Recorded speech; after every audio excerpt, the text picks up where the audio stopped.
दर्शन शास्त्र के बीए तृतीय वर्ष के विद्यार्थी तर्कशास्त्र में फैलेसीज का यानी कि तर्क दोषों का अध्ययन कर रहे हैं। और तर्क दोषों में भी हम फैलेसीज ऑफ लैंग्वेज जिनको हम अनौपचारिक तर्क दोष कहते हैं उनका अध्ययन कर रहे हैं। हमने हमारी पिछली कक्षाओं में यह देखा कि इस प्रकार के तर्क दोषों के 3 प्रमुख प्रकार हैं और वो 3 प्रकार हैं फैलेसीज ऑफ रेलेवेंस, प्रासंगिकता का तर्क दोष, फैलेसी ऑफ प्रिजम्पशन यानी कि पूर्व धारणा के तर्क दोष, और फिर अंत में फैलेसी ऑफ एम्बिग्विटी जिसको हम संदिग्धार्थकता का तर्क दोष कहते हैं। इनमें से प्रथम 2 तर्क दोषों का विस्तार पूर्वक अध्ययन हमने हमारी अब तक की कक्षाओं में किया है। अब हम आज की इस कक्षा में फैलेसी ऑफ एम्बिग्विटी जिसको हम संदिग्धार्थकता का तर्क दोष कहते हैं उसका अध्ययन करेंगे। मैंने इसके प्रारंभ में आपको यह बताया था कि हम संदिग्धार्थक तर्क दोष के प्रमुख 5 प्रकार देखते हैं। पहला है फैलेसी ऑफ इक्विवोकेशन, फैलेसी ऑफ इक्विवोकेशन जिसको हम अनेकार्थकता कहते हैं। फिर है एम्फिबुली जिसको हम द्विअर्थकता कहते हैं। फिर है फैलेसी ऑफ एक्सेंट जिसको हम स्वराघात कहते हैं। यह हमारे बोलने के उच्चारण के तरीके पर निर्भर करता है। फिर है फैलेसी ऑफ कॉम्पोजिशन जिसको हम समहित तर्क दोष कहते हैं। और फिर है फैलेसी ऑफ डिवीजन जिसको हम विग्रह तर्क दोष कहते हैं। हम इन फैलेसीज में से, इन तर्क दोषों में से एक एक के ऊपर प्रासंगिक चर्चा करेंगे। सबसे पहले हम अनेकार्थकता के तर्क दोष के विषय में कुछ जानेंगे। देखिए, यह तर्क दोष उत्पन्न किस प्रकार होता है?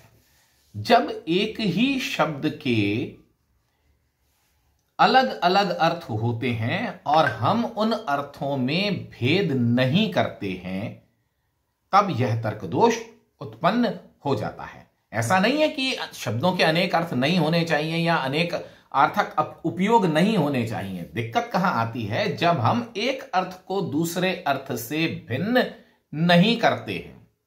इस चीज के बड़े अलंकारिक उदाहरण भी बनते हैं, यानी कि यह समझाने के उदाहरण भी बनते हैं कि इस तर्क दोष से कैसे बचा जाए, और यह समझाने के उदाहरण भी बनते हैं कि यह तर्क दोष किस प्रकार उत्पन्न होता है।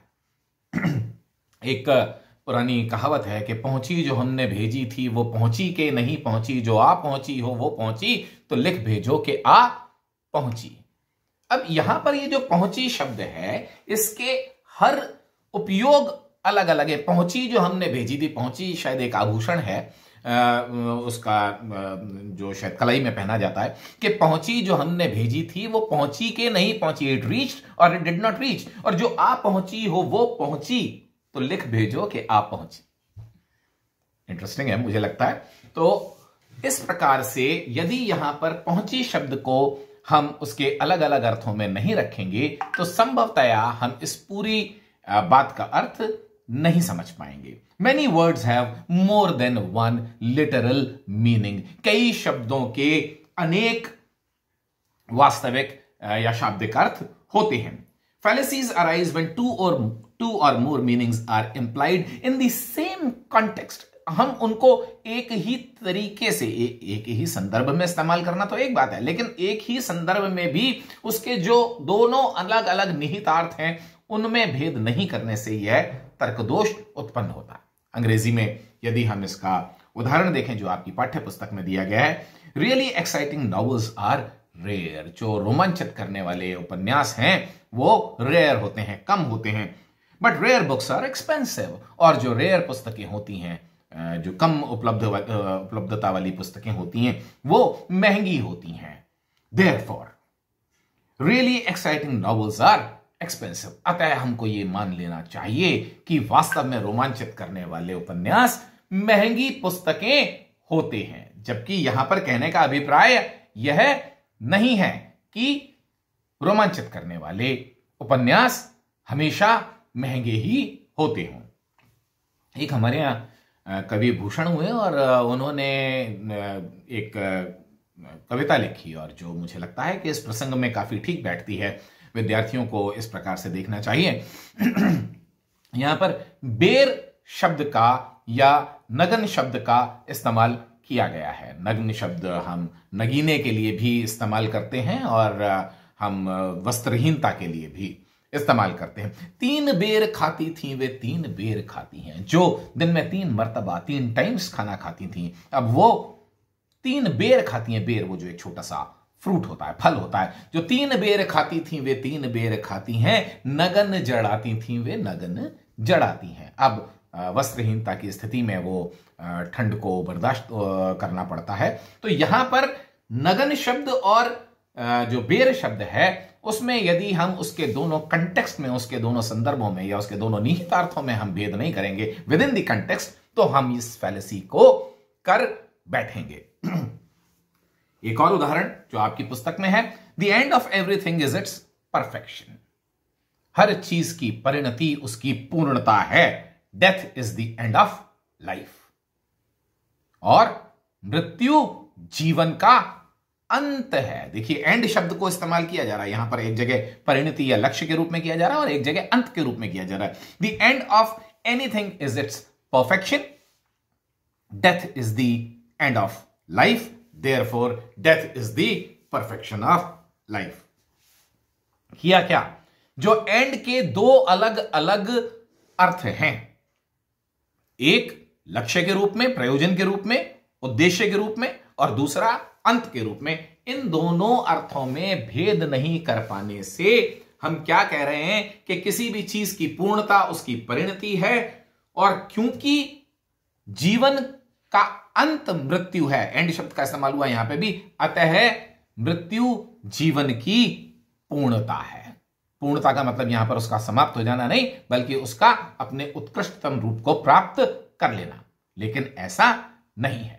तो ये हम कहेंगे कि इस प्रकार की फैलेसी ऑफ एम्बिग्विटी, जिसको इक्विवोकेशन, इक्वी का मतलब इक्वल होता है और वोकेशन का मतलब बोलना होता है। यहां पर हमने इसको हिंदी में अनेकार्थकता कहा, लेकिन बोलने में जो एक से लगते हैं, लेकिन एक से लगने की वजह से भेद न कर पाने से फैलेसी ऑफ इक्विवोकेशन उत्पन्न होती है। वोकेशन तो एक से ही रहेगा, है ना। कणक कणकते 100 गुनी मादकता अधिकाय। तो कणक शब्द को, दोनों अलग अलग हैं, एक जगह धतूरा है और एक जगह गेहूं है, लेकिन यदि धतूरे और गेहूं के अलग अलग उपयोग हमें नहीं मालूम है तो हम फिर इस एक वाक्य को सुनकर के कोई फैलेसी, कोई दोष उत्पन्न कर लेंगे हमारी चिंतन प्रक्रिया में। अतः हमको फैलेसी ऑफ एम्बिग्विटी से बचने के लिए या इसको समझने के लिए यह जानना होगा कि शब्दों के अलग अलग अर्थ अलग अलग कंटेक्स्ट में या विद इन द कॉन्टेक्स्ट में उसके अलग अलग अर्थ हो सकते हैं, और इन अर्थों को हमें भिन्न भिन्न करते हुए ही देखना चाहिए। फैलेसी ऑफ एम्बिग्विटी के बाद में अन्य 4 प्रकार की एम्बिग्विटीज के बारे में चर्चा आपसे जारी रहेगी। आप मेरे वीडियोस देखते रहिए, और यदि आपको आवश्यक लगे तो आप मुझसे संवाद बनाए रखिए। Thank you very much.